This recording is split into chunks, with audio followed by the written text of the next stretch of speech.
Samantala, pinagpaliban ng confirmation sa appointment ni Justice Secretary Vitaliano Aguirre II bilang Secretary ng DOJ dahil sa sasagawa pang pagtatanong ni Senator Antonio Trillanes. May live report si Jam Sisante. Jam? Yes, Jackie, ipinagpaliban ng Commission on Appointments Committee on Justice ang desisyon nito sa confirmation ni Justice Secretary Vitaliano Aguirre II. Na, sina Senador Ping Lacson ay kumpirma ng komite si Aguirre at sinagundahan naman ito ng ilang senador. Pero pinaalala ni Minority Leader Ralph Recto na humihiling si Senador Antonio Trillanes IV ng panahon para questionin si Aguirre.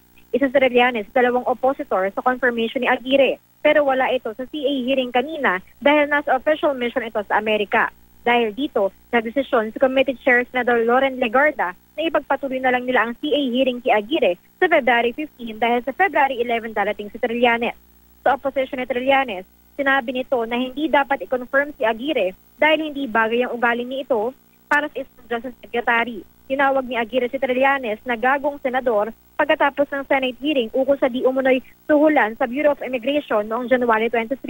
Sabi ni Trillanes, walang respeto si Aguirre para sa isang senador sa Senado. Sabi naman ni Aguirre, hindi naman niya intensyong basusin ang Senado. Nire-respeto daw niya ang institusyon. Hindi lang talaga niya napigilan ang sarili na magsalita laban kay Trillanes dahil kinekostyon nito ang kanyang integridad. Nagbitiw daw kasi si Trillanes ng spekulasyon na nagpapahiwatig na may kinalaman si Aguirre sa suhol na tinanggap di umano ng dalawang BI Associate Commissioners mula kay Jack Lam. Sinabi pa niya ito nang nakaalis na si Aguirre sa pagdinig kahit na dumalo si Aguirre sa unang 2 oras ng pagdinig. Sabi ni Aguirre, pinagtatanggol lamang niya ang kanyang sarili dahil inaakusan siya base sa spekulasyon at hindi sa ebidensya.